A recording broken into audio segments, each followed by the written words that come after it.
Alô, alô, pessoal, tudo bem?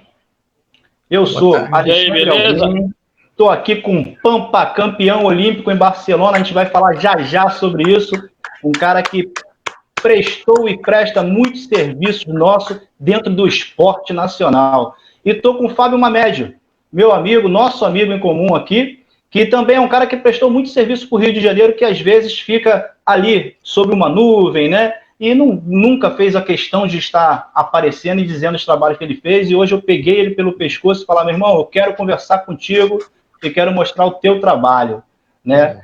Então, assim, hoje eu queria agradecer aqui a equipe do pessoal do Vitrine Acadêmica que nos deu o suporte para estar montando aqui esse papo, né? E também falar aqui, antes de tudo, um pouquinho só do Vitrine Acadêmica, que é um projeto socioeducativo que está lá no YouTube. É um projeto que oferece gratuitamente conteúdo para o Enem, para jovens que estão se preparando para esse que é o maior concurso do Brasil, para ingresso nas universidades. Então, Vitrine Acadêmica no YouTube. É só escrever lá que você vai ver, tem conteúdo, tem exercícios, é tudo 0800. É uma forma inteligente que essa garotada achou de contribuir com a educação para a nossa sociedade. Beleza, pessoal? Então, beleza. Eu estou aqui com o meu amigo Fábio Mamédio. O Fábio é o seguinte, o Fábio é um camarada que a gente aqui é o desenrolar do nosso bate-papo. A gente vai falar um pouquinho sobre os trabalhos dele, ele ficou até meio resistente em estar falando, mas eu faço questão de estar apresentando algumas realizações do nosso amigo Fábio. E o Pampa, né, que dispensa apresentações, é um cara que disputou 2 Olimpíadas, esteve em 1988 em Seul, com alguns remanescentes de 84, aquela seleção de prata, né, que levantou o nosso voleibol, nós não podemos deixar de prestigiar aquela galera, né, e em 1992 esteve em Barcelona, representando aí o nosso país, junto com a nossa seleção, e foi a primeira equipe medalhista olímpica, porque até então o Brasil tinha medalhas de ouro, mas não em esportes coletivos. Aquela equipe conseguiu a primeira medalha de ouro em esporte coletivo para o nosso país, né? Muito bacana aí. Fábio, queria começar contigo, meu amigo. Queria que você dissesse para a gente o seguinte, Fábio. Quem é o Fábio Mamédio? Quem é o cara família, pessoa do Fábio Mamédio? Diz para a gente aí, para a gente conhecer você um pouquinho.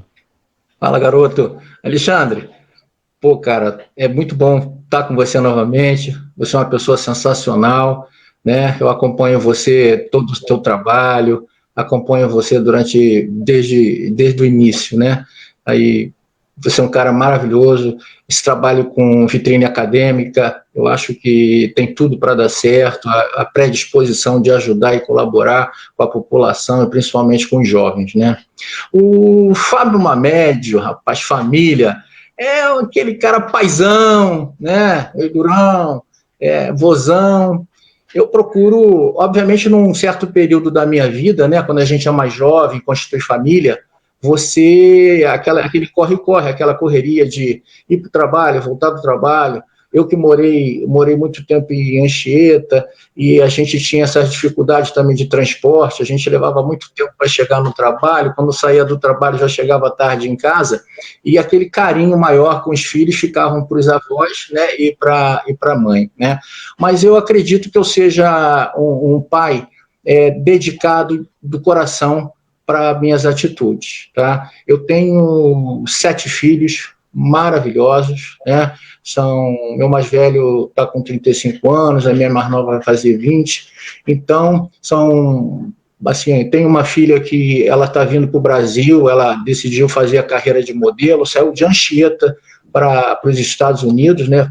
Foi trabalhar fora, foi para a Ásia, né? E ela estava fazendo um trabalho agora em fevereiro, mas com a questão da pandemia, ela foi para Minnesota, para casa de uns amigos, né? Eu acho que é namorado, mas tudo bem, na casa de uns amigos, e está voltando agora em setembro para o Rio, né? Tem a Maria Mariana, que a Maria Mariana ela é formada em Relações Internacionais, a Camila, que é engenheira de produção, tem a Natália, que faz administração também na UF, ou seja, uma família maravilhosa que eu tenho, fico muito feliz, a minha esposa Rosilene Kátia. Os amigos não estão assistindo. Não tem... Ah, sim, desculpa, eu cortei lá. Cortou lá o quê? Não, que eu estou aqui ao vivo aqui. Um beijo. Mas os seus amigos do seu Face não estão assistindo. Tá, deve ser por causa da... A minha esposa tá... Hã? Só os amigos do Alexandre que conseguem assistir. Ah, entendi. É que a minha esposa tá... Entendi. Tá. Já vou passar para ela aqui. Johnny, vai lá na publicação e bota público. Vê lá como é que tá aí. Só tá assistindo meus amigos, só. Vai lá no ao vivo, lá em cima, lá, que tem a opção, e bota no público. Mas você tem que ir pelo meu Face. Tá legal, já. A gente vai acertar aqui. Então, tu tem que botar no público. Pô, o caso até, a gente entra até de novo. Eu sei que a minha galera tá assistindo aí. Mas eu vou ser rápido. Não, eu sou rápido. Não, mas... Tá no público? Já foi, agora já tá no público. Só esperar 2 segundos que atualiza no delay. Certo? Então, deixa eu só recapitular aqui para nossa galera. Seguinte, eu estou aqui com 2 feras, vou recapitular bem rápido. O meu amigo Pampa, campeão olímpico, 1992, Barcelona.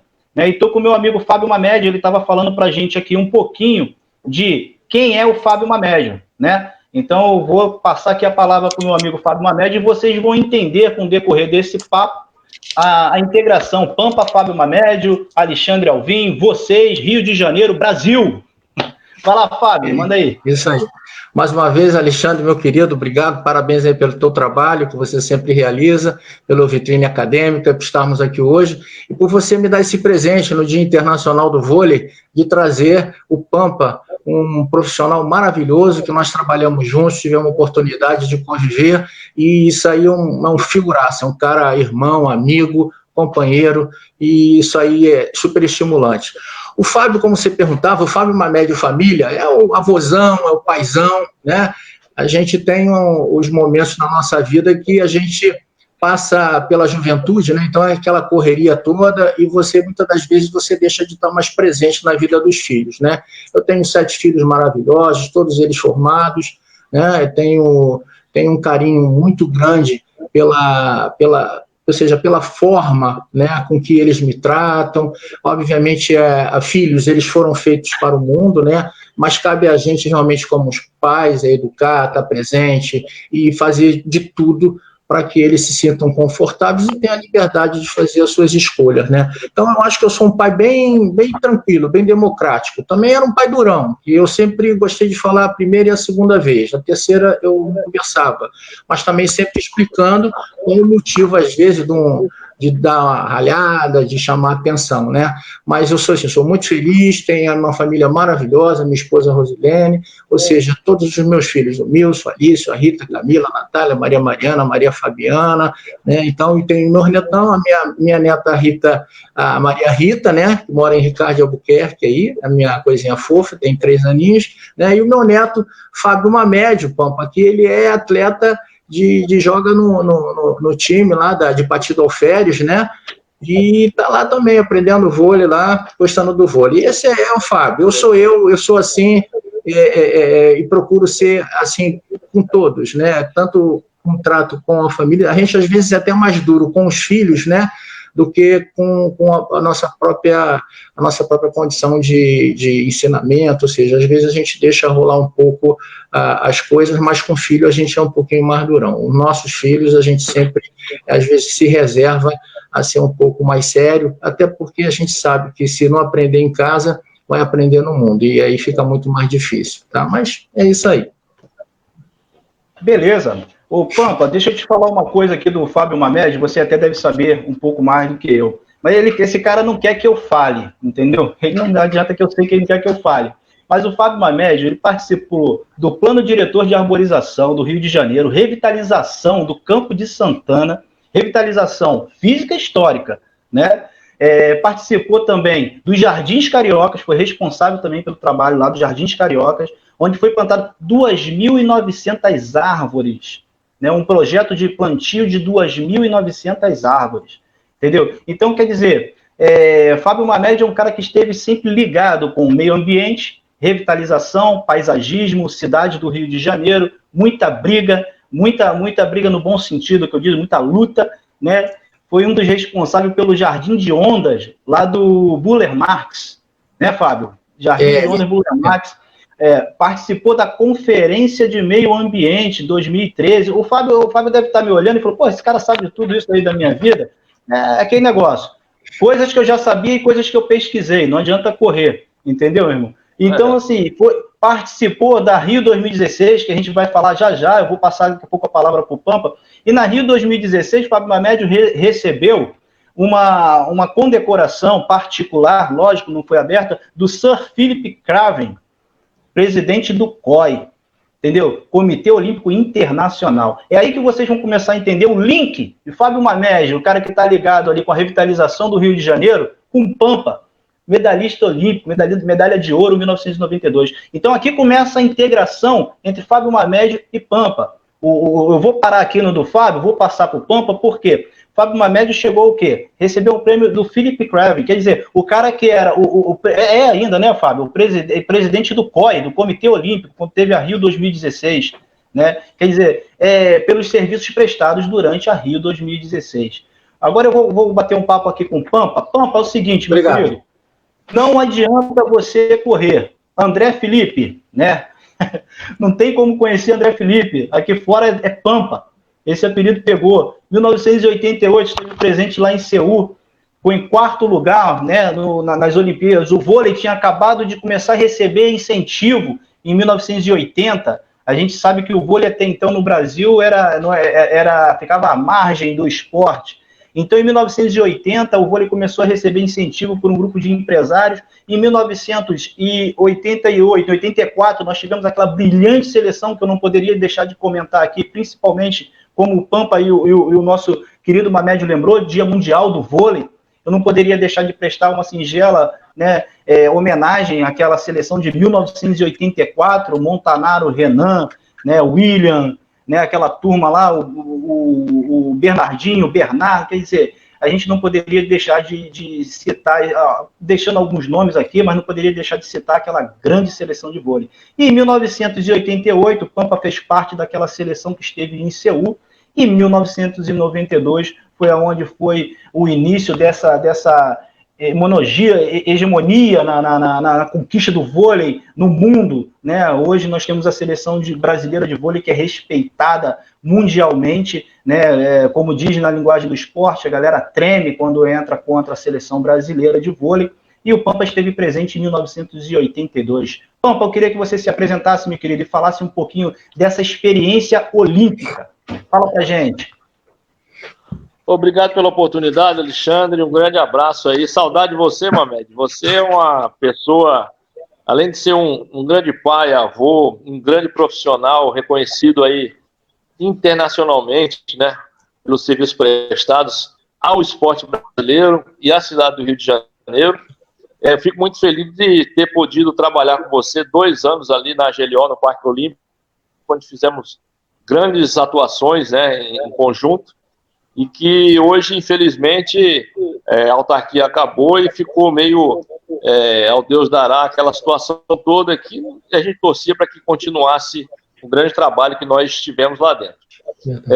Em relação ao voleibol, a primeira seleção minha foi em 85, fui jogar a Copa do Mundo no Japão, eu tinha 20 anos, comecei a jogar com 18, praticamente 1 ano e meio eu já estava treinando na seleção, e com 20 joguei a primeira Copa do Mundo no Japão. 8,6 joguei o Mundial na França, 8,7 Sul-Americano, IPAM, 8,8 Seul, Olimpíada. A gente foi a transição da equipe de 84, que foi vice-campeã olímpica contra os Estados Unidos, e teve essa transição do período dos 4 anos, ficou mesclado. Eu, Carlão, que entrou novo, eu, Carlão, Maurício, que estavam nessa seleção, e Paulão, são 4, que estavam nessa seleção junto com a outra, que remanesceu, Xandó ainda, o Bernard, Bernardino não estava mais, ficou o William e o Maurício, e a turma mais antiga, né, Léo, Maraca, essa turma toda que jogou de 84. E aí, depois de 88, aí 89 já mudou a seleção inteira, já foi basicamente a base da seleção de 92. A gente jogou um sul-americano em Curitiba, e inclusive o problema de Seul, né, já vou até colocar em pauta aqui, a gente ficou em quarto lugar porque a gente passou o ano inteiro brigando em relação a ter um treinamento de qualidade. Naquele ano, nós tivemos o Son, que era um técnico coreano do Minas, que foi tricampeão brasileiro pelo Minas, mas em que, dentro do voleibol, nos bastidores, ele era um técnico praticamente de treinamento, quem dava eram os preparadores físicos e o auxiliar técnico dele. Então isso ficou comprovado na própria seleção brasileira, quando ele foi técnico da seleção brasileira em 88, e a gente fez até um manifesto em Miami, que os caras falam até hoje, que foi pedindo a saída dele, os jogadores pedindo a saída deles, porque a gente não tinha preparo físico, não tinha nada. A gente estava perdendo até do reserva da Argentina, porque a gente estava fraco, a gente o brasileiro é acostumado a treinar muito. E aí ele saiu, entrou o Bebeto, né, o saudoso Bebeto, um grande mentor do voleibol brasileiro. Ih, caiu aqui o Pampa. Eu vou mandar novamente aqui. A internet lá onde o Pampa tá num compromisso, mas ele vai voltar aqui. Eu vou reenviar aqui para ele aqui. Johnny, tá no teu zap, pode reenviar para ele o link, o contato dele também tá aí. Mamédio, então enquanto o Pampa tá voltando aí, a gente vai resgatar o Pampa aqui, né? A gente vai batendo um papo aqui sobre alguns serviços que você prestou também para o esporte. Mas antes disso, Fábio Mamédio, eu moro em Anchieta. Você é um cara também que é cria de Anchieta. Sua filha saiu de Anchieta para o mundo, né? Então, o Pampa tá voltando aqui, galera. Depois eu continuo esse papo com o Mamédio aqui. Deixa o Pampa concluir. Pampa, voltei. Pode falar aí, meu querido. Deu uma quedinha aqui. Então, aí, em 88, aí o Bebeto assumiu, nós tivemos um mês de treino. Para uma Olimpíada é muito curto, para qualquer campeonato é muito curto. Não dá para fazer preparo físico e tal. E aí a gente jogou contra a Argentina, o terceiro e quarto lugar, nós era para ficar com a medalha de bronze. E foi 3-2, com o time principal da Argentina. Isso com a turma misturada com um mês de treino. A gente chegou no quinto set, a maioria dos jogadores tendo cãibra de cansaço, ninguém aguentava, porque não teve a preparação ideal para a Olimpíada. Por isso que teve o quarto lugar.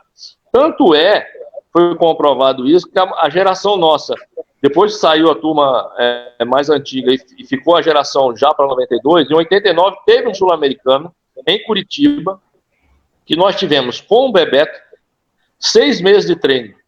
6 meses de treino, e jogamos o sul-americano contra a seleção principal da Argentina e ganhamos o sul-americano em cima deles.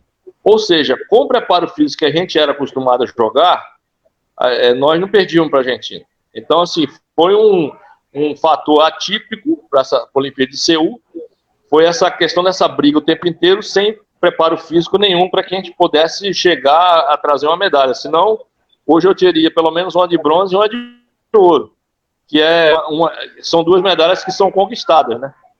As perdidas são as conquistadas. Mas, de qualquer forma, você estar no pódio de uma Olimpíada é simplesmente impressionante. Então, assim, o Brasil em 88 teve esse problema, ficamos entre as 4 melhores, mas em 92 nós tivemos a oportunidade de deslanchar, porque tivemos 6 meses de treino, a seleção nova, todo mundo mais alto, um tipo de treinamento diferenciado. Inclusive, o próprio Bebeto de Freitas participou da conversa com o Zé Roberto na montagem da equipe. É um cara que já tinha uma experiência muito grande. Isso ajudou demais a seleção a conquistar essa medalha de ouro em Barcelona em 92. Aí, Liga Mundial de 93, a gente jogou no Brasil, foi campeão em cima da Rússia, 3-0 na final. A própria Itália, foi uma coisa engraçada dessas coisas de vôlei, porque a Itália, na Olimpíada, a Itália vinha ganhando tudo, as ligas mundiais seguidamente. E a Itália falou que a gente só foi campeão olímpico porque não jogou com a Itália. Aí tivemos uma semifinal Brasil e Itália aqui no Ibirapuera, no ano seguinte, com os 2 mesmos times. Metemos 3-0 na Itália. Aí depois a gente saiu no jornal falando assim, é difícil o primeiro lugar cruzar contra o quinto. Só para tirar onda dos italianos. Mas assim, foram anos muito importantes na minha vida. Joguei fora do Brasil, joguei no Japão, joguei na Itália também. Rodei 33 países com a seleção brasileira.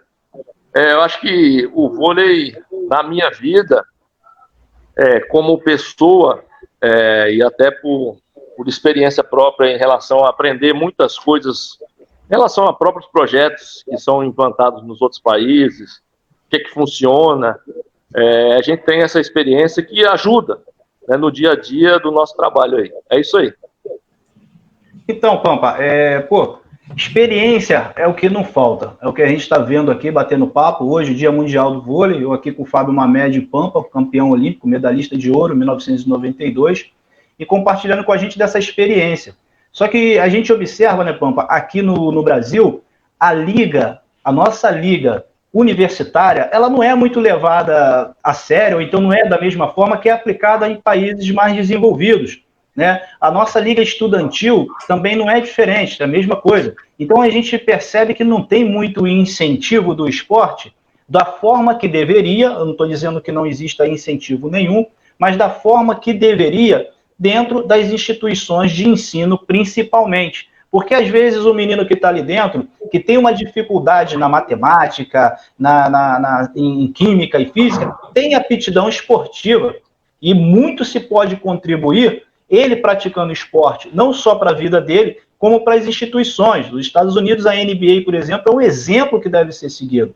O cara, para se profissionalizar, ele tem que passar pela liga universitária. Aqui o menino com 17 anos vai para fora do país, some, esquece, e a gente não sabe, a instituição que formou ele não recebe nada, né, só o clube, e isso prejudica um pouco a visão do nosso esporte. Não querendo dizer que está certo, que está errado. Eu não sou profissional, não sou formado nessa área, mas é a visão que eu tenho, né, aqui fora. E vocês, lógico, Pampa, com a experiência internacional de ter jogado lá fora, sabe bem como é que funciona lá fora. Eu queria só que o Pampa compartilhasse com a gente como que funciona, o que você viu de diferente em relação à base do voleibol lá fora, Pampa.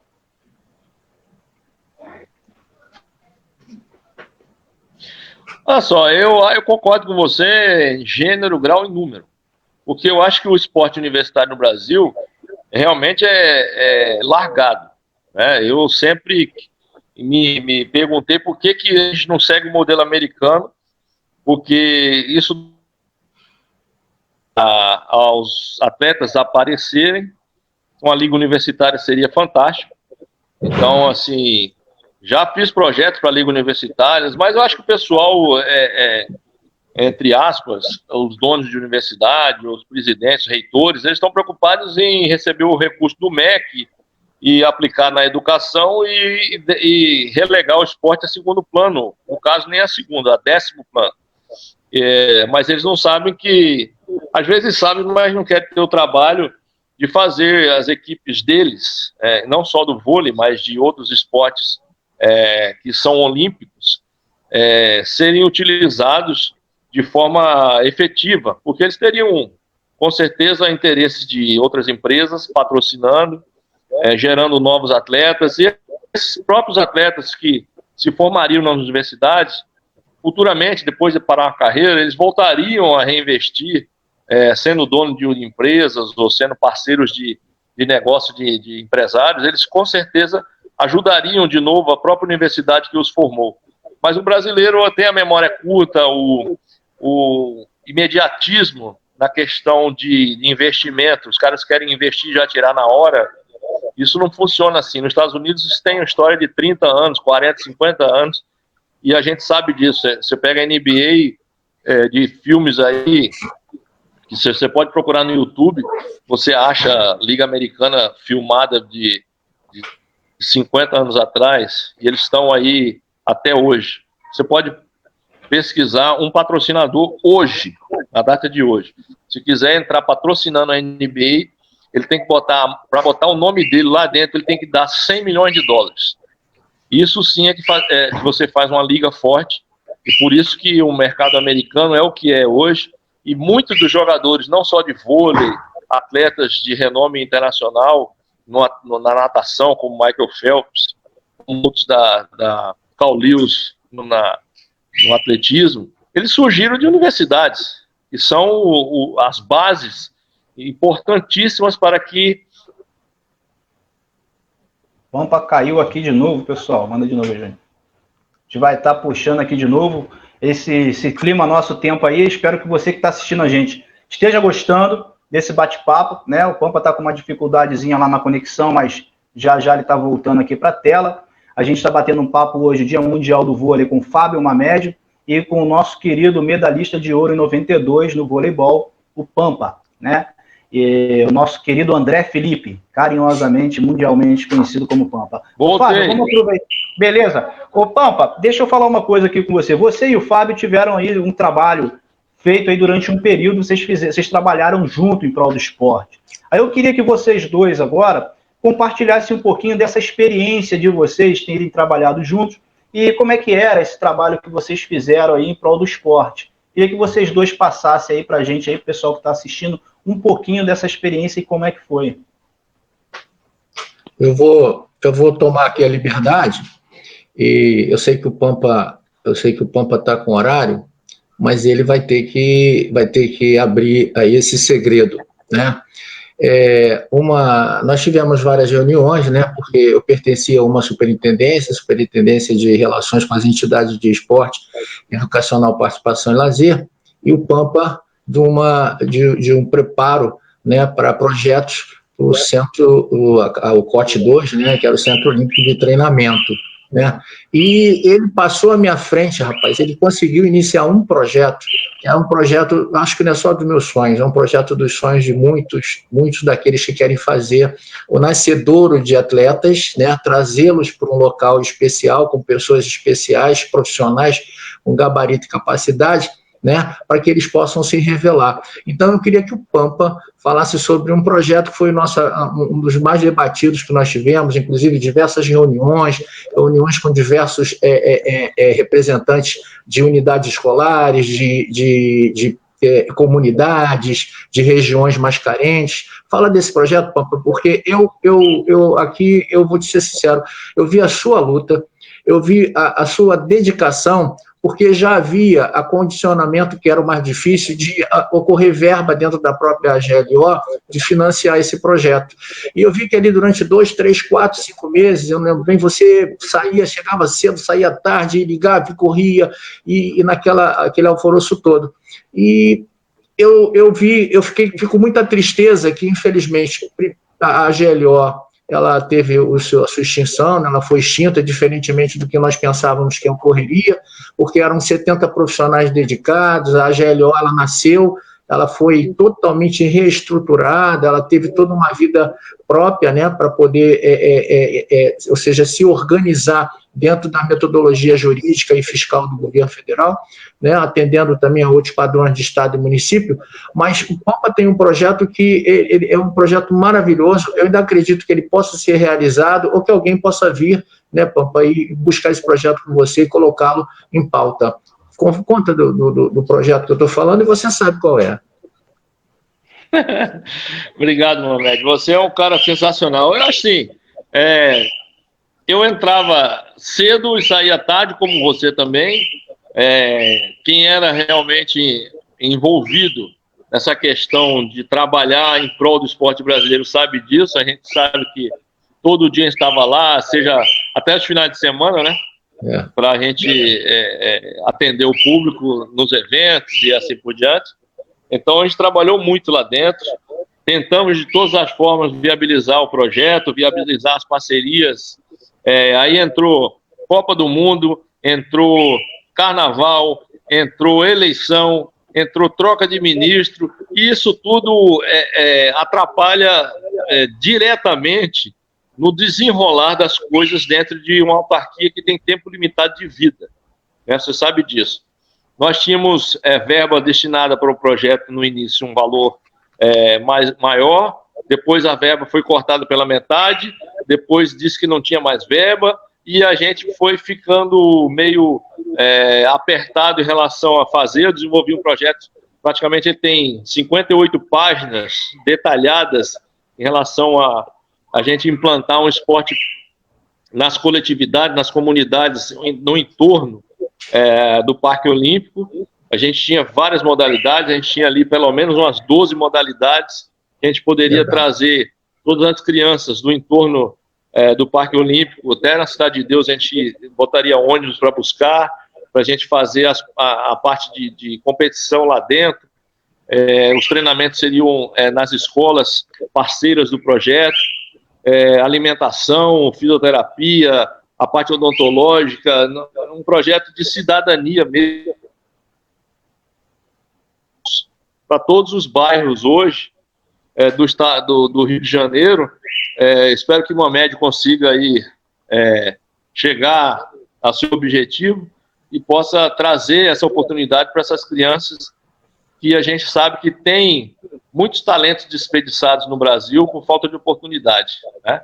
Então, esse projeto, a gente ia atender de cara 5 mil crianças, e essas crianças iam passar o tempo inteiro em congraçamento, em intercâmbio dentro do espaço olímpico que o Brasil sediou. Mas, infelizmente, por problemas políticos e até de segurar muito tempo a questão das verbas públicas para aplicação no projeto, não andou e a gente ficou com o projeto parado, mas como o Mohamed viu o projeto, estudou e sabe que o desenvolvimento todo dessa questão do projeto, nós realmente trabalhamos muito e hoje fica à disposição de quem precisar saber como funciona para a gente poder implantar no Rio de Janeiro ou em qualquer parte do Brasil. Ô, Pampa, para te liberar, que eu sei que você está com um compromisso aí, a gente pegou você também pelo gogó, assim como eu peguei o Mohamed pela barba, eu peguei o Pampa pelo gogó, apesar de que o Pampa é 1,94 m, né, Pampa? 1,95 m. Ele é grande. E eu tenho 1,60 m. Então, Pampa, para a gente finalizar... 4.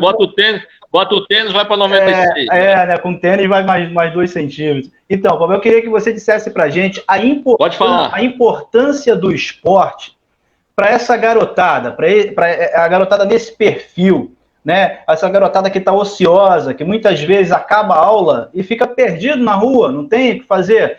E muitas vezes a gente sabe que existem alguns projetos, mas que infelizmente não tem a efetividade, não que não exista projetos, não é isso que eu estou dizendo, mas que não tem uma efetividade com os olhos de quem sabe a importância do esporte, né? Muitas vezes é colocado um colega de um colega, um amigo de um amigo, mas não a pessoa que tem a visão do esporte, a pessoa que tem a noção. Não que eu queira dizer em um projeto de alto rendimento, lógico, tem essa parte sim, né? Mas eu digo o projeto social em si, porque muitas vezes o cara que, medalhista olímpico, experiência internacional, não só em competições, mas também como de vida e de esporte, de aplicabilidade. Então, quer dizer, chega aqui com uma proposta que vem de fora, misturado com a nossa cultura, e desenvolve um projeto. E a gente fica olhando que muitas vezes, às vezes não é tocado, como você disse aí, questões políticas, né? Politicagem, o Pampa caiu, eu vou continuar, ele vai voltar aqui. Politicagem, Fábio Mohamed sabe muito bem do que eu estou falando, a gente vai daqui a pouco debater um pouco sobre isso, um pouquinho só, né? Uhum. E essa importância que se tem do esporte ser tratado, mas os projetos socioesportivos serem tratados com mais seriedade. Que infelizmente que a gente vê é uma bolinha, corre atrás da bola, não se conversa com o jovem, não se bate um papo, não se esclarece, né, não acompanha. E nós temos a nossa Constituição Federal e a LDB, que é a Lei de Diretrizes e Bases da Educação, que diz que os responsáveis devem acompanhar a educação dos filhos. E o projeto social, por fim, tem que estar integrado com a educação e não só com o social e com o esporte, né? Então, o Pampa vai estar voltando, eu vou pedir o Mohamed para estar comentando. O Pampa está voltando aqui. É o sinal que está ruim. Então, Pampa, eu estava falando aqui para o Mohamed, né, a importância, porque os projetos sociais, hoje a gente vê muitos projetos sociais, a gente sabe disso, a gente vê, mas a efetividade do projeto, muitas vezes, não é da forma correta, não é da forma adequada, né? E com isso faz com que o projeto não contribua com a sociedade e contribua só com a política, né? Eu acho que o objetivo, você falou aí não adianta. você falou aqui de 5 mil pessoas. De 5 mil, o projeto, quando é encaminhado e funciona, a gente transforma em 10 mil. Por quê? Se cada um daqueles jovens sair fazendo bem para mais um, são 10 mil pessoas, né? Então, eu queria só que você compartilhasse com a gente, ô Pampa, a importância de ter um trabalho sério dentro dos projetos socioesportivos. Olha só, Alexandre, o que vale realmente é ter profissionais com competência, como o Mamed é um deles, né? Entre vários que a gente conhece. Tem que ter administração, cara. Se não tiver administração do projeto, se não tiver os parceiros certos, lógico que tudo envolve política, o cara quer contribuir com verba pública ou assim por diante, ele quer fazer a parte política dele, mas tudo bem, isso não atrapalha nada. O que atrapalha é você querer influenciar o projeto de maneira direta sem você ter uma administração correta. Acho que a administração de tudo, você fazer planejamento do projeto, você ter os insumos que são necessários para o projeto, você saber medir se o projeto foi bom para aquela sociedade ou não, se melhorou a questão da educação da criança, se a criança melhorou dentro da escola, se ela se alimenta melhor, se ela está progredindo, tudo isso é medido. Então, a administração é fundamental dentro de qualquer projeto. Então, não pode ser feito ao Deus dará por uma ONG. Eu recebi várias comunidades, uma média também, dentro da própria GLO, a gente conversava com o pessoal, mas o pessoal tem muita criança, muita gente, mas não tem a competência para implantar o projeto e resolver. Não, eu quero fazer futebol com 300 crianças com um professor de educação física. Não tem condição, meu amigo. Você não toma conta nem de 5 filhos, quanto mais de 300 de uma vez só. Não tem condição. A gente tem que saber quantas pessoas você tem que ter, porque senão a criança não aprende. A criança não melhora. Ela não vai para frente, ela não vai... Ninguém quer saber também vamos formar só atletas. Ninguém só quer formar atleta. É um projeto de cidadania. A gente quer formar cidadão de bem. A gente não quer perder a criança para o tráfico, a gente não quer perder a criança para a droga. É isso que a gente quer. A gente quer formar cidadão de bem dentro da cidade, dentro do Brasil. Isso tudo tem que ter administração, tem que ter gente em cima. E a gente precisa realmente parar de fazer só politicagem e trabalhar, além de ser um cara administrador, se for político ou não, mas seja um cara correto, um cara que realmente a gente tenha confiança, né? Como eu tenho confiança no Mamed, que é um cara que já vem há longos anos aí trabalhando em vários segmentos, seja no meio ambiente, seja na parte esportiva, é um cara que a gente bota a mão no fogo porque sabe que vai trabalhar corretamente, né? É um cara temente a Deus, é a primeira coisa, que eu sou, por isso que a gente tem as portas abertas, fecha uma porta, abrem duas, e a gente vai para frente por causa disso, porque a gente sabe trabalhar e não tem problemas em relação a fazer o mais ou menos. A gente quer fazer sempre o 100%, porque senão a gente não chegaria aonde a gente chegou, seja dentro da quadra, seja fora da quadra. Então a administração em tudo na vida é importantíssima, inclusive para projetos sociais. Beleza. Pampa, a gente vai estar te liberando, queria saber se você quer fazer algumas considerações aí. Tá bom. Eu agradeço a você, Alexandre, pela oportunidade, agradeço ao Mamed.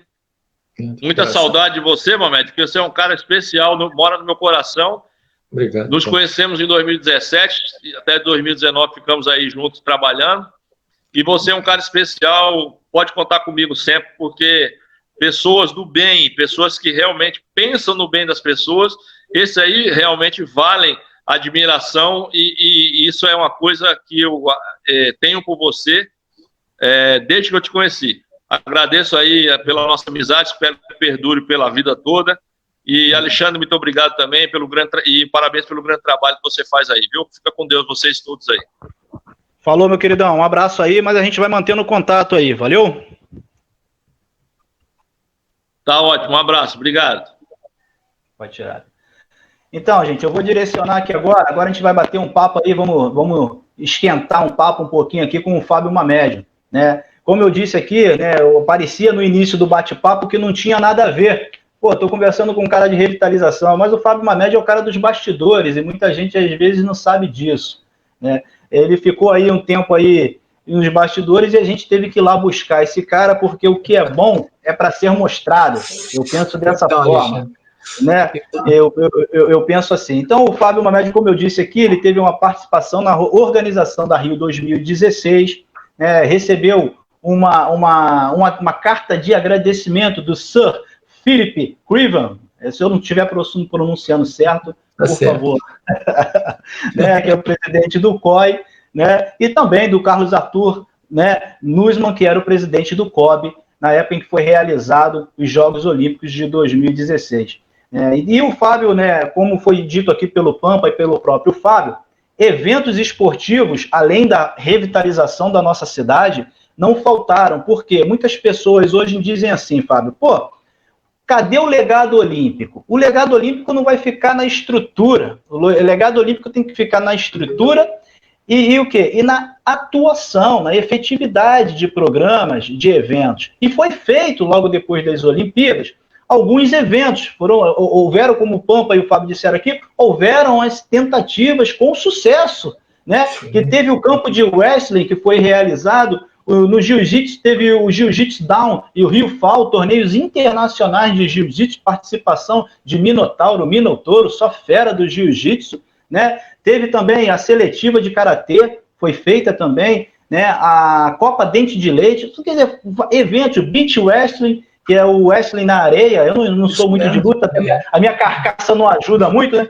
Mas o beach wrestling, né? O tênis de mesa. Então, quer dizer, foram vários eventos realizados na tentativa de manter o legado. Eu queria, Fábio, que você dissesse para a gente um pouquinho sobre esses trabalhos que foram realizados para tentar manter aquela estrutura. É triste eu passar ali na Arena da Juventude, se eu não me engano, de Deodoro, né? Que eu vejo a piscina desmontada. A piscina foi desmontada e foi enviada para ali. Quer dizer, não tem atividade hoje. Eu digo hoje não tem. Há 2 anos, né? A gente está aí sem atividades socioesportivas ou esportivas de alto rendimento, que são competições. Fala um pouquinho, Fábio, sobre esses projetos. Fala um pouquinho para a gente aí.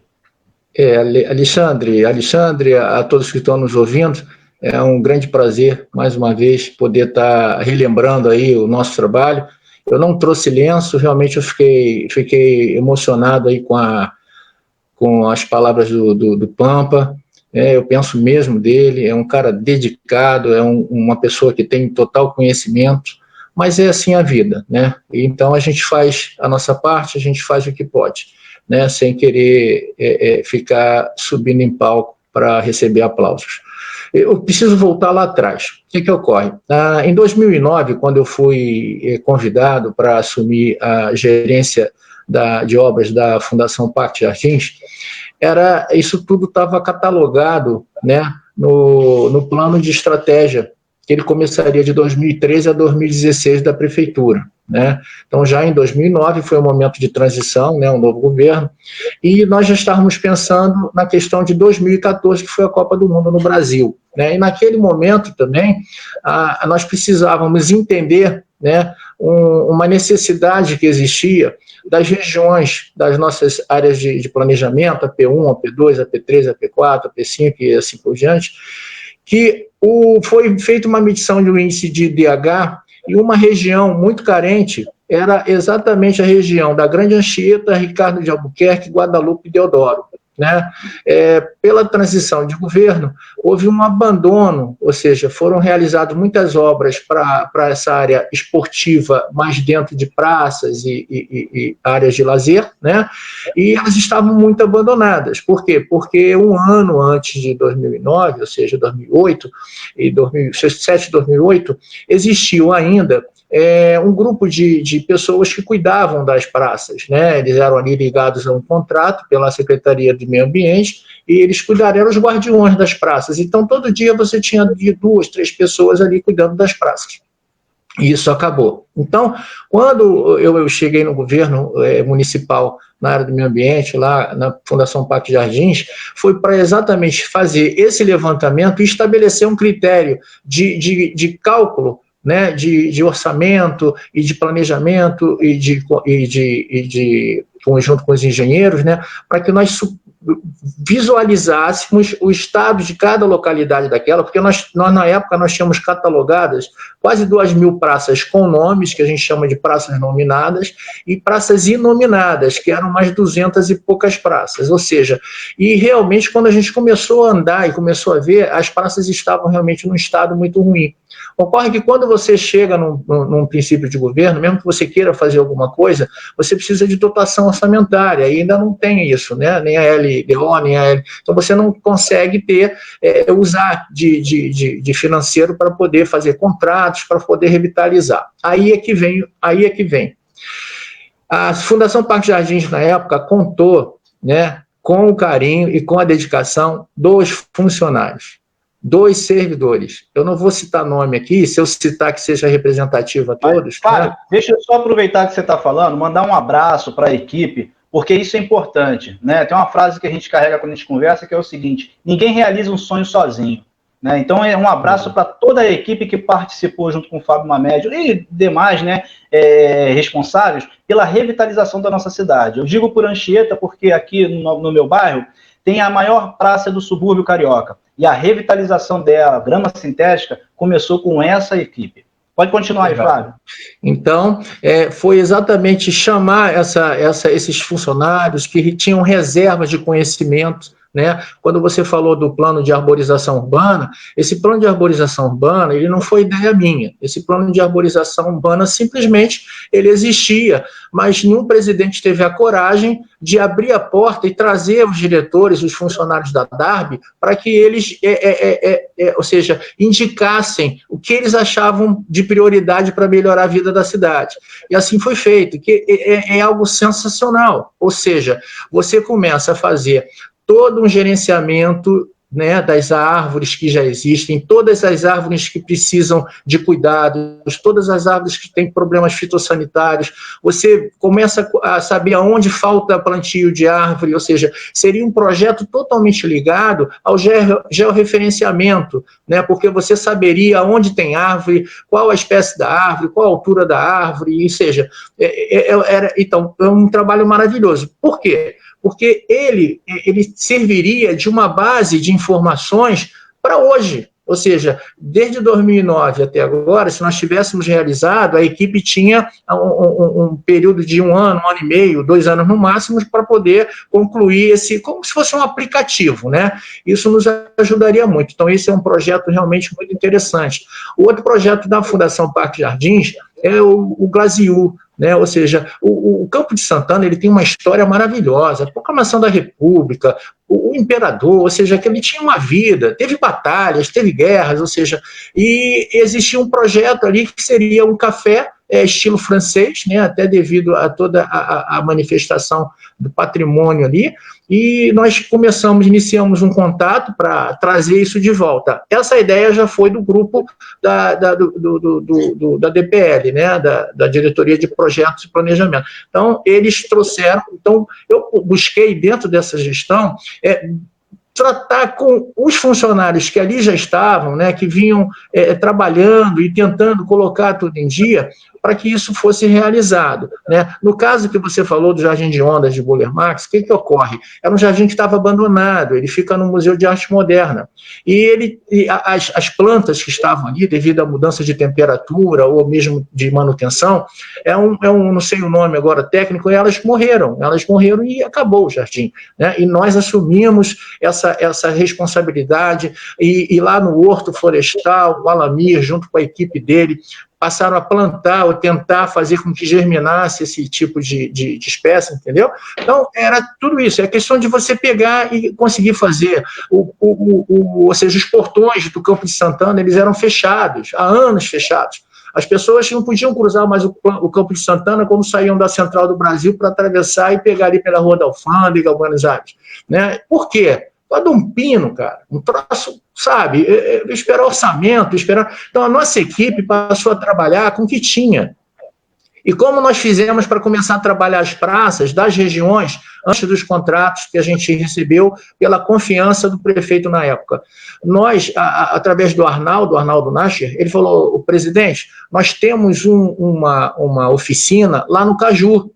Se o senhor conseguir para mim os profissionais de volta, né, que tiraram eles para ir para a rua, que é o soldador, que é o pessoal que trabalha com essa, pintor, a gente consegue fazer o quê? A gente vai, tem um caminhão lá, a gente retira e a gente vai fazendo, pelo menos nesse momento, o tratamento até que venha. Então, em 2009 nós já estávamos andando, 2010, 2011, até chegar o orçamento e realmente todas aqueles, já tinha, todas as praças de Anchieta, de Ricardo, de Guadalupe, elas já tinham projeto, orçamento e o preparo técnico administrativo para a iniciação das licitações, né? E nós não atuamos só assim, nós atuamos também com as 7 subgerências, pela dedicação daqueles funcionários que vão para a rua, que ficam no sol, que almoçam embaixo de árvore, que tiram uma sonequinha rápida, né? Eles que capinam, que limpam, que pintam, que cuidam, que produzem a manutenção. As 7 subgerências, eles conseguiram, qual foi a ideia que eles deram?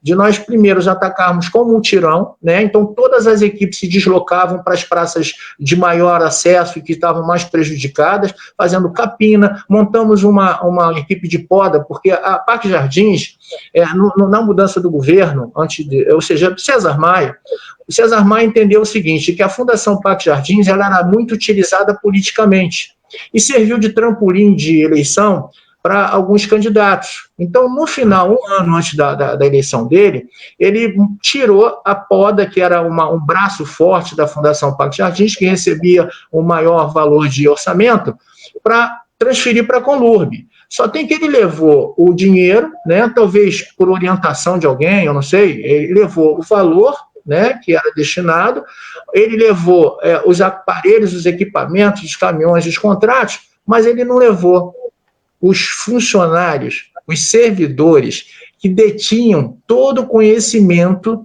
para passar esse conhecimento para a equipe.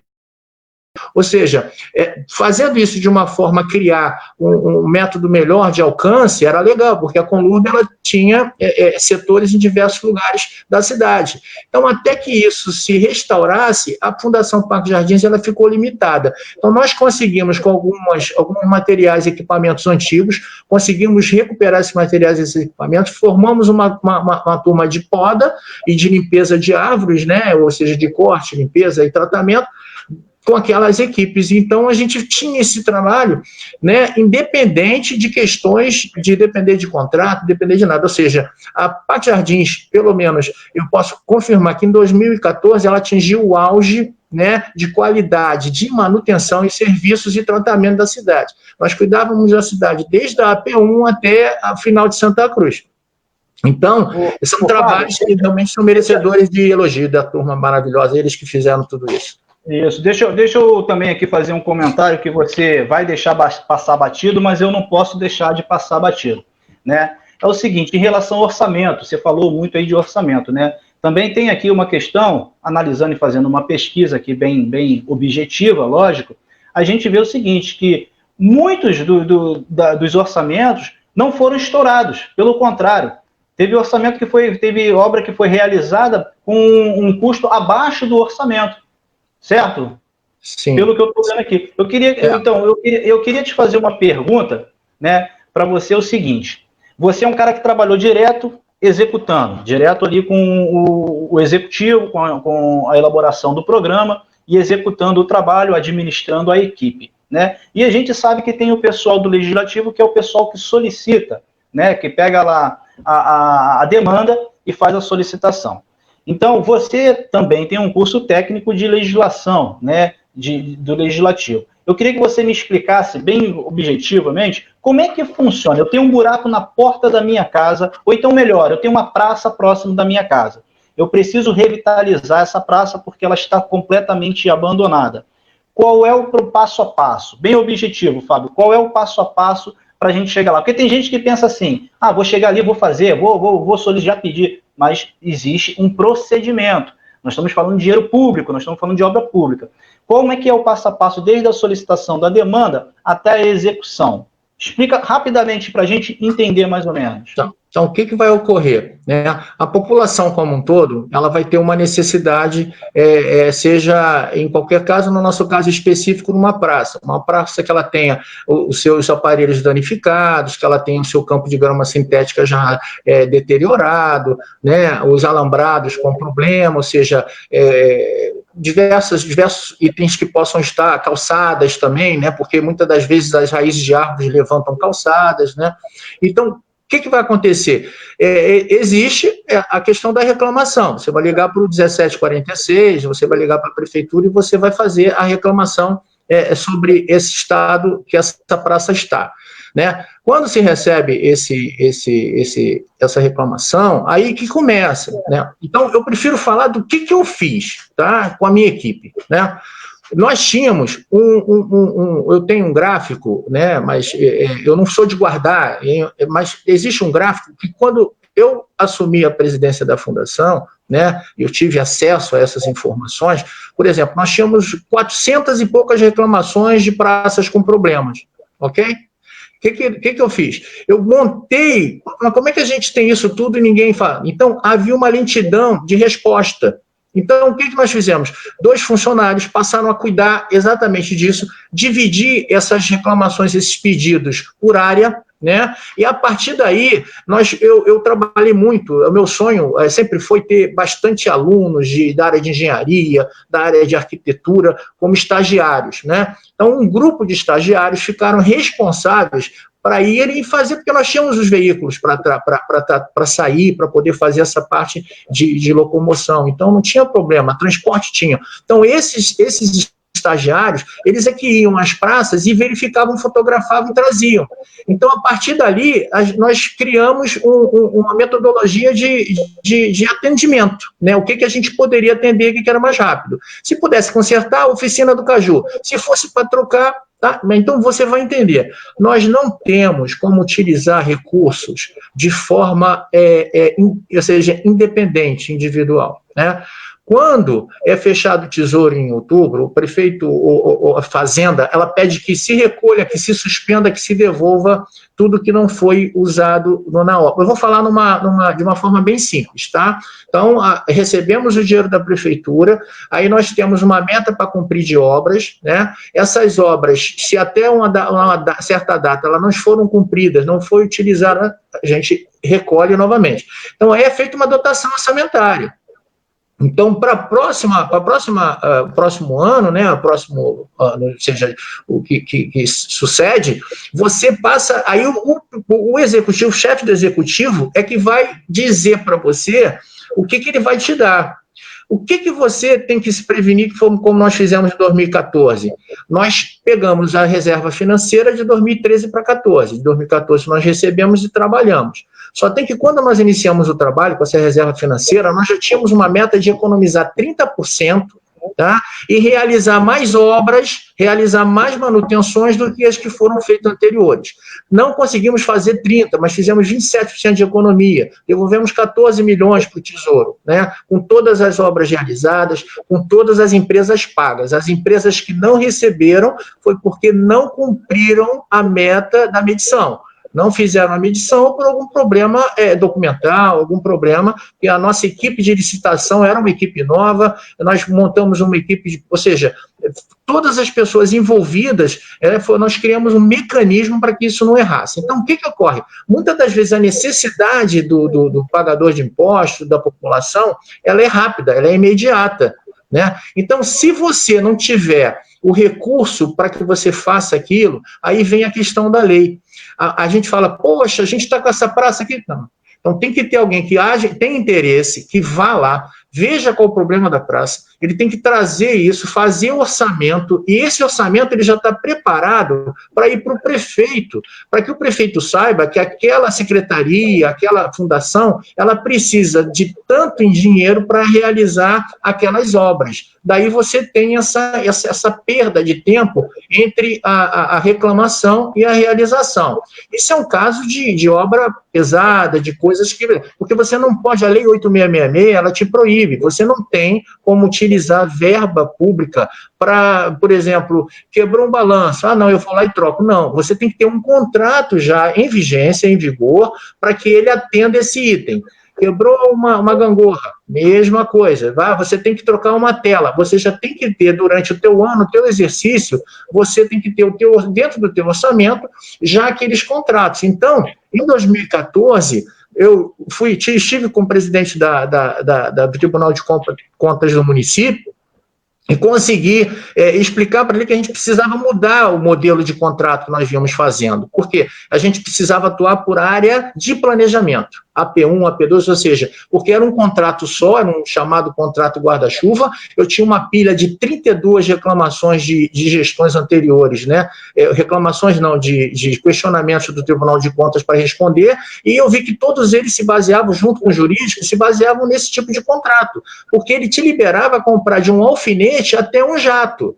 Então, isso aí cria algo um pouco estranho, né? E realmente os técnicos não sabiam o que fazer. Então, junto com o presidente do Tribunal de Contas, nós conseguimos modificar, e depois houve uma surpresa. Então, é o que eu vou te dizer. Qual foi a surpresa? Nós modificamos a forma de contrato, não de licitação, licitação normal. Mas nós tivemos 40 e poucas empresas que vieram participar das licitações, né? Como as áreas elas eram divididas, nós conseguimos fazer, ou seja, tiramos esse peso total de 1 e 2 empresas que estavam ali ganhando essas obras, né? Então passamos a ter 12, 14 empresas realizando obras com mais velocidade, e com isso nós conseguimos preços abaixo. Então não houve segredo nenhum, foi simplesmente isso. Nós pulverizamos, né, e oportunizamos a todos com nitidez, com claridade, com comunicação, tudo dentro da Lei 8666. Então, aí sim, aí nós conseguimos, parabéns para toda a equipe que trabalhou, da diretoria financeira, diretoria de obras, a todo do pessoal da licitação, que ficaram assustados, que no dia da licitação tinham 40 e poucas pessoas, eles nunca viram aquilo, ou seja, então nós conseguimos modificar, e com isso nós fizemos a melhoria do Campo Santana, conseguimos fazer a melhoria, os lagos do Lama Santana eram lamas e lamas, ou seja, tiramos a lama, ou seja, nós conseguimos fazer um trabalho que ele foi realizado exatamente por aquelas pessoas que já sabiam fazer isso. Eles só precisavam de alguém para dizer assim, vem cá, senta aqui, o que você precisa, que eu vou lá no prefeito pedir, entendeu? E o prefeito precisa confiar, tá? Se não confiar, é complicado. Né? Então, nós tivemos uma grande bênção, foi que o prefeito confiou na nossa gestão. Então, para mim, a gestão de 2014 foi uma das melhores gestões, né, depois de tantas dificuldades que a Fundação Pacto Jardim teve, podendo atender toda a cidade dentro daquele padrão que nós tínhamos para poder utilizar. Com relação ao pessoal do Legislativo, nenhum deles, desde o presidente da Câmara até o presidente da Assembleia, ou seja, os deputados, os vereadores, todos eles eram atendidos. Por quê? Muitas das vezes, o que eles pediam já estava no 1746. Quando eles vinham pedir obra, então vinham 3, 4, 5. O exemplo que você deu da Praça Granito, né? Então, já estava lá, porque a gente já tinha reclamação da população. Então, nós fizemos da nossa vida uma vida de servidores públicos. Então, nós estávamos ali para servir ao público em primeiro lugar, obviamente respeitando a hierarquia política. Mas, muitas das vezes, quando o político pedia, já estava feito. Nós temos o vereador Ivani de Mello, né, que Deus tem em bom lugar, né, ele quando eu fui surpreendido, eu ganhei uma moção do Ivani de Mello. Eu não entendi porque eu ganhei uma moção dele. Ele há anos e anos e anos, ele vinha pedindo a obra da Praça do Barro Vermelho. Só tem que eu já tinha passado com a nossa equipe na Barro Vermelho, nós já tínhamos preparado o projeto, né? E quando ele esteve lá, disseram que ele não ia conseguir, que não ia fazer. Eu falei, não, o vereador, o senhor pode ficar tranquilo que a obra vai sair. E ele, mas a obra é minha, está aqui, eu pedi. Doutor Ivani, fique tranquilo, o senhor pediu, a população pediu, a obra vai estar lá. E nós conseguimos realizar. A Mompa também, a Praça da Mompa estava abandonada. Ou seja, havia um abandono. Por uma questão, e deixa eu te explicar, muitas das vezes as pessoas pediam para fazer praça e fazer obra. Ora, se você não consegue ter uma equipe de manutenção, né? Eu fiz a solicitação na época ao secretário de Meio Ambiente, eu fiz a solicitação ao prefeito para que nós abríssemos um concurso, ou fizéssemos uma parceria com alguns órgãos, né, de crianças e adolescentes, jovens, aprendizes, para que eles pudessem vir aprender jardinagem, plantar, capinar, roçar, e nós não conseguimos, o tempo passa muito rápido, o ano é muito curto, né, e nós não conseguimos o concurso. Então, hoje, o que você... Não adianta você ter uma Fundação Parque Jardins que tem uma história e tem uma metodologia de trabalho importantíssima para a cidade, se você está perdendo toda aquela mão de obra e todo aquele conhecimento, seja do engenheiro mais qualificado, né, ou aquela pessoa que trabalha roçando uma grama, fazendo uma varredura. Entende? Então, eu acho que isso é a disposição de trabalhar, de entender o que você tem para você poder monitorar isso aí. Falei demais, mas eu espero que você tenha compreendido. Ô, Fábio, é esclarecedor, porque a gente fica aqui do outro lado, não adianta, a população quer resultado. A população quer o buraco tampado, a população quer a luz funcionando, a população quer a praça funcionando. Rapidinho, só para fazer uma lembrança, quem vem de Nilópolis ou vai de Nilópolis, outro dia eu vi até um comentário onde começa o Rio, onde começa Anchieta. Se vocês lembrarem bem, aquele triângulo que tinha ali entre Nilópolis, logo na chegada de Anchieta, aquilo ali era uma lixeira.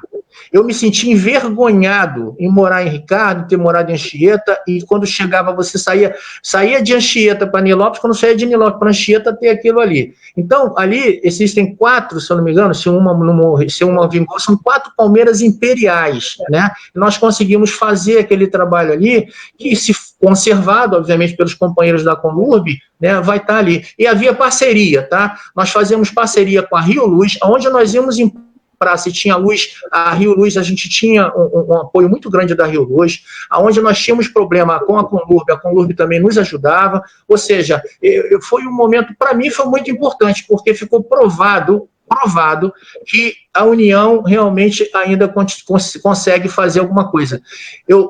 Certa vez, o repórter da Globo passou por cima do Campo de Santana e ele reclamou. Olha, o Campo de Santana está horrível, está todo cheio de lixo, né? Tá tudo... Não foi não é que estava cheio de lixo, não.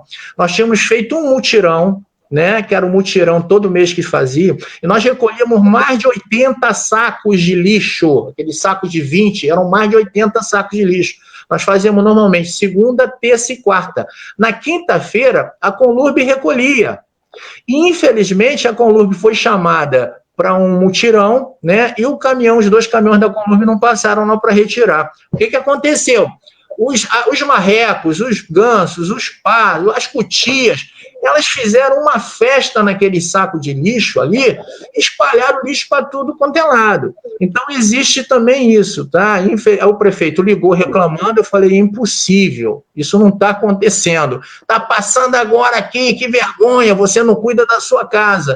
Então, também a gente comete falhas, né? Porque eu tinha que ter avisado aos nossos animais lá do Parque Jardins, que são maravilhosos, que nós, inclusive, fizemos um trabalho também junto ao Zoo, né? Para a reprodução dos nossos animais lá do Campo Santana, na Floresta da Tijuca, cuidamos da Floresta da Tijuca também. Ou seja, tem muita coisa bacana que a gente fez por aí, e junto com toda uma equipe.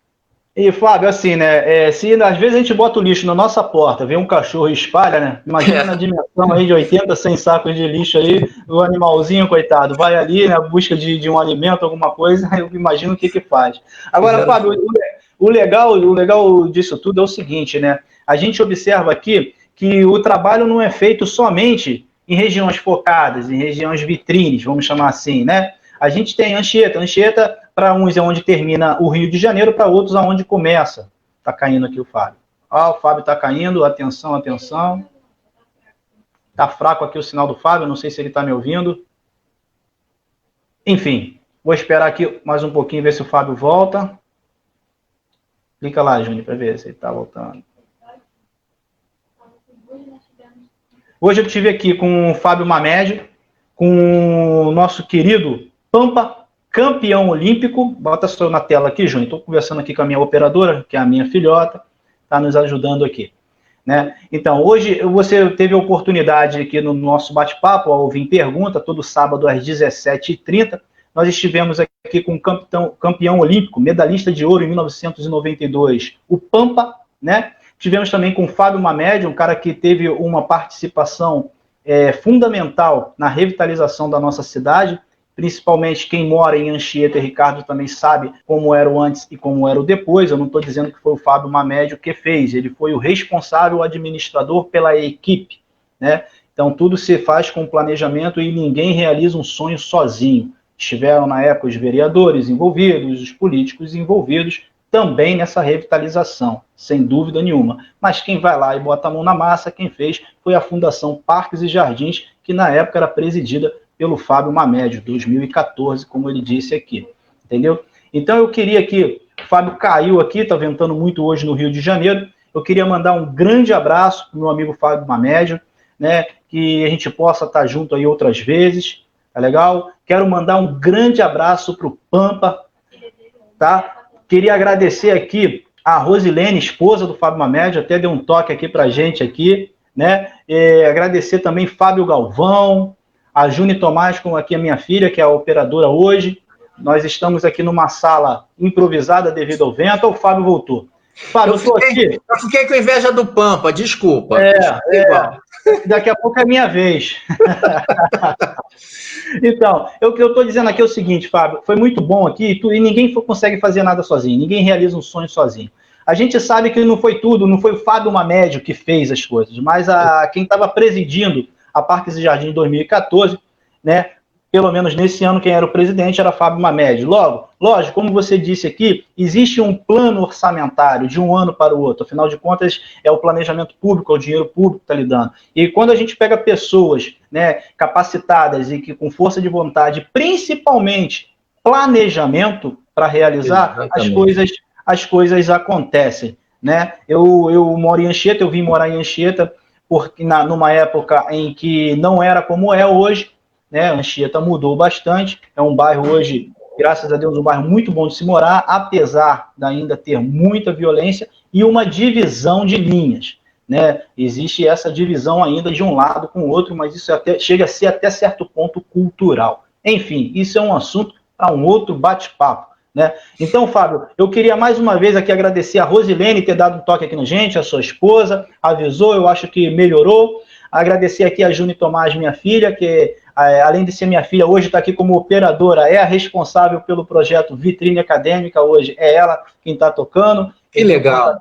Dei o pontapé inicial e passei a bola para ela. Não deixar de agradecer a todos atletas do voleibol, hoje Dia Mundial do Vôlei, como o Fábio disse aqui no começo, né? A gente não pode esquecer de prestigiar essa galera, aquela galera geração prata de 1984, a geração da primeira medalha de ouro conquistada no esporte coletivo, 1992, que nós tivemos aqui representando aquela equipe, o nosso querido Pampa, um cara sensacional, um cara do bem, que tem propostas, entende, sabe como funciona, experiência internacional, e o meu querido Fábio Mamed, que, falando em experiência internacional, recebeu um reconhecimento do presidente do COI na Rio 2016, né?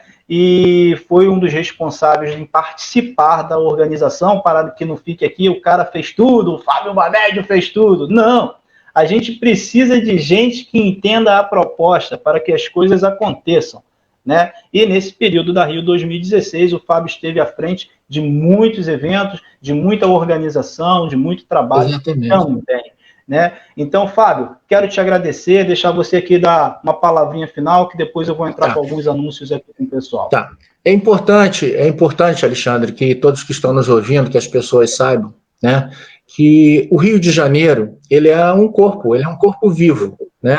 E ele precisa, a necessidade dele é que haja alguém que entenda, que seja um médico na administração. Então, o Rio não para. E se você não tiver independência, que os setores sejam realmente, se sintam dedicados e responsáveis por realizar, aí é que fica... Se você for ficar... Olha, eu brinco, tenho uma brincadeira, e às vezes eu falo assim, poxa, estou encontrando de novo engenheiro de edifício, porque muitas das vezes chegava e falava assim, olha só, nós precisamos... é difícil. Eu falei, pô, peraí, já é difícil, eu nem falei o que é. Então, o servidor público, né, eu não sei porquê, eu não sei o que aconteceu, ele às vezes ele fica meio assim tonto, exatamente por falta de apoio, por falta de carinho, por falta de reconhecimento, entendeu? Porque se eles estão lá, eles são competentes.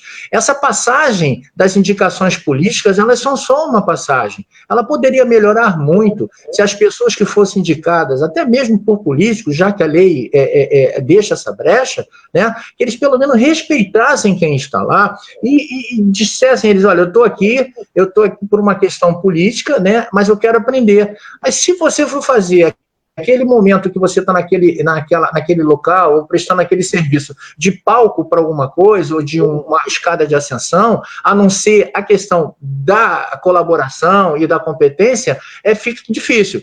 Vocês não acharão, na minha gestão, nós inauguramos e reformamos mais de 100 praças. Vocês, quem achar uma placa com o nome do Fábio Mamédio, tragam para mim que eu vou comprar. Porque uma placa de inauguração custava R$ 2.800, ok? Então, eu, com R$ 2.800 e a minha equipe, nós colocávamos uma gangorra ou um balanço, ou então, ou seja, nós trazíamos muito melhor do que uma placa. E a placa melhor que tem, o Alexandre, é essa. São poucos, mas algumas pessoas ainda reconhecem o nosso serviço, o nosso trabalho. A gente ainda vai falar da Rio 2016. Eu iniciei a Rio 2016, eu fui chefe da representação do Ministério do Esporte no Rio de Janeiro para a Rio 2016.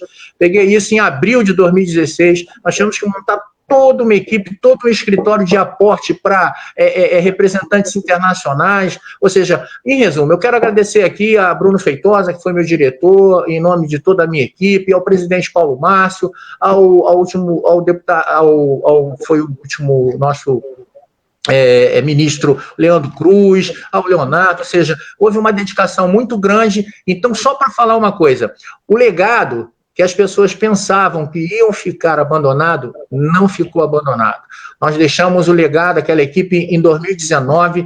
Entrem www.aglo.gov.br. O site ainda está no ar e você pode ver lá o trabalho de cada diretoria, tudo que nós fizemos lá na AGLO. Uma pena que ela realmente a gente não tenha continuado, porque o projeto do Pampa, como você viu, não é porque é o Pampa, não. Porque ele teve vontade, teve zelo, soube fazer, chamou a todos nós para conversar, para opinar, e nós chegamos num projeto maravilhoso que estaríamos utilizando o Parque Olímpico hoje com toda aquela criançada lá, e da cidade, não só da Cidade de Deus, não, viu? De outras comunidades também, ok? Beijo no coração para vocês, eu amo vocês, e agradeço muito essa oportunidade de estar com você e estar com todo mundo, ok, gente? Um beijo no coração.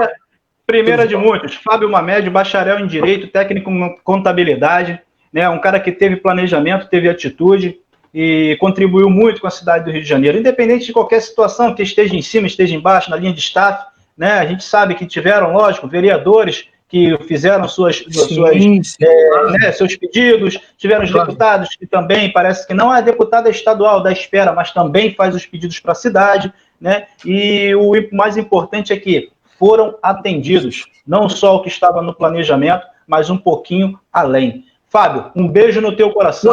Você quer fazer uma propaganda antes do teu beijo? Eu quero mostrar aqui. Esse aqui é um livro Parques e Jardins, tá bom? Ele diz Refúgios Cariocas. Ele foi escrito pela Simone Intrator, ela tem textos em inglês e em português, e fotografia de Lena Trindade, tá? Essa menina, ela estava há anos tentando fazer exatamente isso aqui, ó, fazer esse livro aqui sobre a Fundação Parques e Jardins, tá? Se vocês quiserem, vocês conseguem, sobre o Campo de Santana, né? Parques e Jardins, Refúgio Carioca, da editora Papeleira Cultural. Não estou ganhando nada por isso não, tá, gente? É só para dizer aquilo que dá para se fazer tudo, dá para se atender a cada um com jeitinho de coração e amor. Valeu? Obrigado, querido. Show de bola. Já vai entrar aqui, já vou indicar já. E já eu tenho certeza que o pessoal vai se interessar em baixar, principalmente aí a galera que está ingressando no ensino universitário, que, como você disse aqui, durante a sua gestão teve apoio universitário, abriu espaço para os estagiários trabalharem, isso é importante, mas é um tema para um outro dia, que a gente vai falar sobre isso. Fabinho, um abraço, um beijo no coração, tá legal? Estou à vontade, Deus abençoe vocês. Vou pedir a Júnior aqui para estar tirando aqui. Vai lá, Júnior.